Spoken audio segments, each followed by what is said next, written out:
আপনারা যে মন্দিরটি এখন দেখতে পাচ্ছেন এটা শ্যামের মন্দির। অদ্ভুত সুন্দর একটা মন্দির।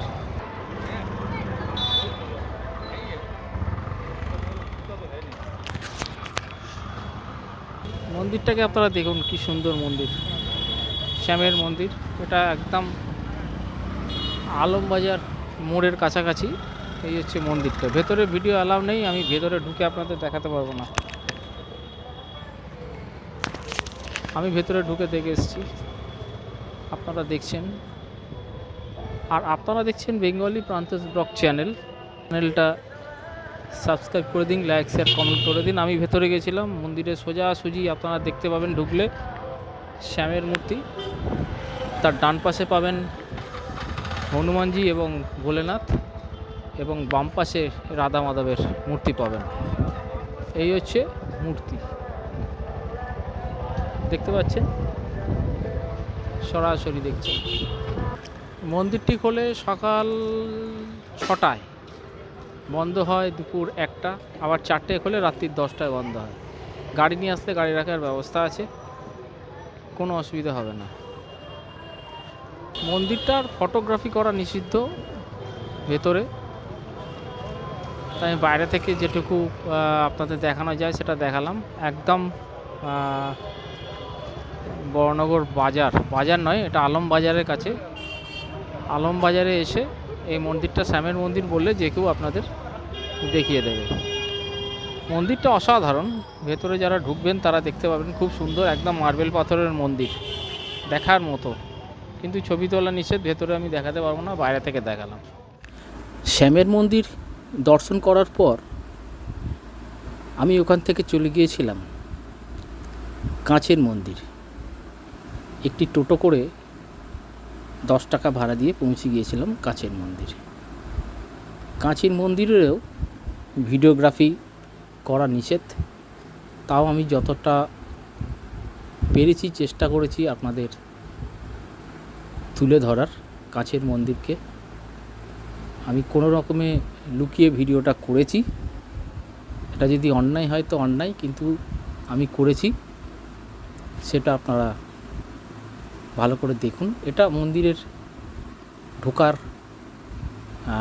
মেন জায়গাটা। এইবারে আপনারা দেখতে পারবেন কাঁচের মন্দির। দেখছেন আপনারা কাঁচের মন্দির।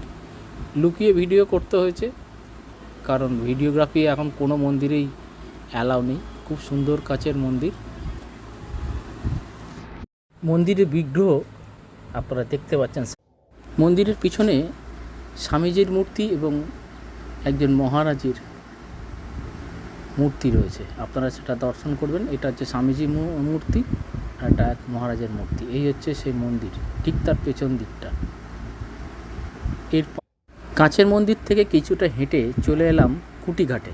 ওখানে গঙ্গার পাড়ে কিছুক্ষণ বসে তারপর রওনা হলাম আর এক নতুন জায়গার উদ্দেশ্যে। কুটিঘাট থেকে বেরিয়ে অটো স্ট্যান্ডে অটো ধরার জন্য যখন আসছিলাম, পথে পড়ল এরকম একটা মায়ের মন্দির, এবং খুবই ইচ্ছা করলো আপনাদের দেখাতে এবং আমার নিজেরও দেখতে। তাই দাঁড়িয়ে পড়লাম এবং ছবি করলাম আপনাদের এই মন্দিরটি দেখাবার জন্য। আপনারা দেখুন এবং আপনারাও এখানে আসবেন এই আশা করি। আমি কিছুক্ষণ এই মন্দিরে দাঁড়িয়ে ভালো করে মায়ের দর্শন করলাম এবং মন থেকে অনেক কিছু জানালাম। আপনারাও জানাবেন, চলে আসবেন এই মন্দির। আলমবাজার থেকে রাতে, মানে সন্ধেবেলা, আর সকাল হয়ে গেল কাশীপুর উদ্যানবাটি আসতে। না আমি ঝাড়কি মারছি, এরকম নয়। চলুন ভেতরটা ঢুকে দেখি। সিরিয়াস নেবেন না, আমি এমনি বললাম।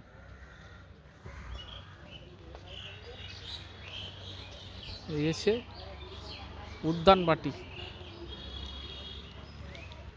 উদ্যানবাটিতে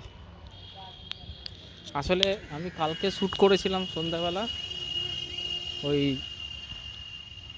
আলমবাজারের শ্যামের মন্দির, আপনারা দেখেছেন। সেইখান থেকে ফিরে আবার আমি চলে এসেছি এখানে, মানে সকালে। সেই জন্য আগে শুরুটা রাত্রিরে, পরের পার্টটা দিনে হয়েছে। আমি উদ্যানপাটিতে চলে এসেছি আপনাদের উদ্যানপাটি দেখাবো বলে। দু এক জায়গায় দেখিয়ে দিলাম। এই যে গাছটা দেখুন, এইটাই হচ্ছে সেই জায়গা যেখানে শ্রী শ্রী ঠাকুর কল্পতরু হয়েছিলেন। এই হচ্ছে সেই জায়গা।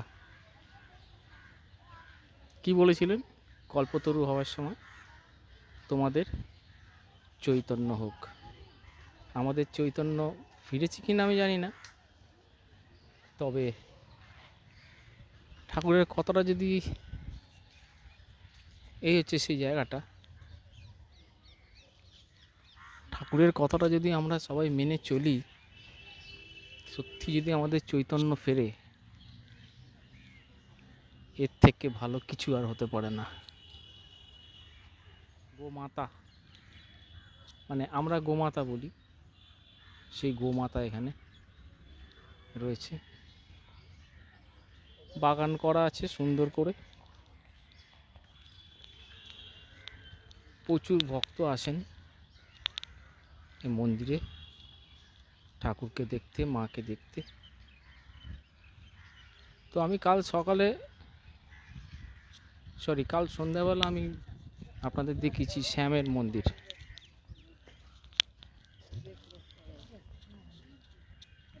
আপনারা দেখেছেন শ্যামের মন্দির। আর ফেরার রাস্তায় আমি আরেকটি কালী মন্দির দেখিয়েছি, খুবই সুন্দর এবং খুবই জাগ্রত মন্দির সেটা। আপনারা সেটাই ভিডিওতে দেখছেন, এবং ভালো করে না দেখে থাকলে দেখবেন, সেটা আপনারা দেখবেন।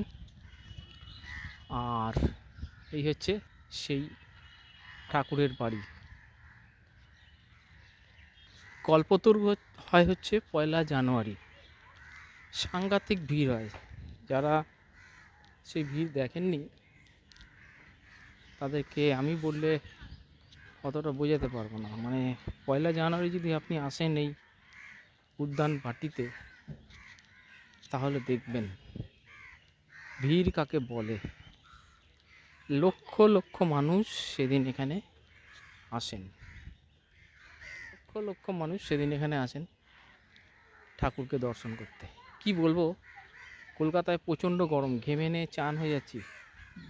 সকালবেলা বেরোতে পারিনি, এত রোদ্দুরের তাপ, তাই সন্ধ্যাবেলা বিকেলের দিকে বেরিয়েছি ওদের দেখাতে।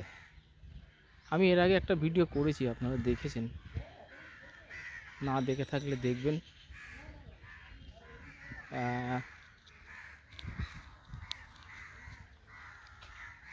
খুবই সুন্দর মানে জায়গাটা।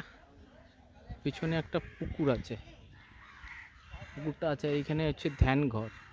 এইটা এরকম, মানে বাড়ি ওইদিকে, আমরা ঠিক পেছন দিকে একটু এসছি। পুকুর আছে,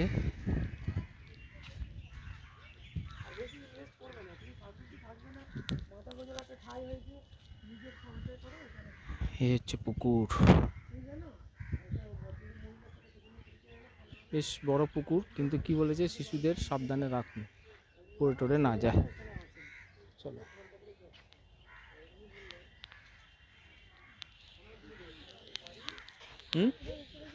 হ্যাঁ হ্যাঁ, আমি আপনাদের ঠাকুর শ্রী শ্রী রামকৃষ্ণকে একবার দেখাবো, যদিও ছবি তোলা নিষেধ, তো আমি একবার চেষ্টা করবো, ট্রাই নেব।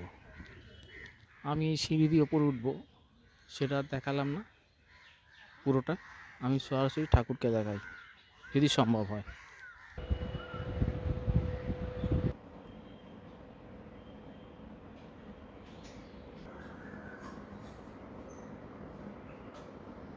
তাহলে এই ছিল এবারের ভিডিও। আপনারা দেখবেন, আপনারা আসতেই পারেন, চলে আসবেন। যারা আসেননি তারা আসবেন, এমনিও চলে আসতে পারেন। তাহলে আজ এই পর্যন্ত, আবার দেখা হবে পরের ভিডিওতে। বেঙ্গলি প্রান্তস ব্লগ চ্যানেলটিকে আপনারা সাবস্ক্রাইব করে দেবেন লাইক শেয়ার কমেন্ট করবেন আর অবশ্যই অবশ্যই সঙ্গে থাকবেন আমাদের।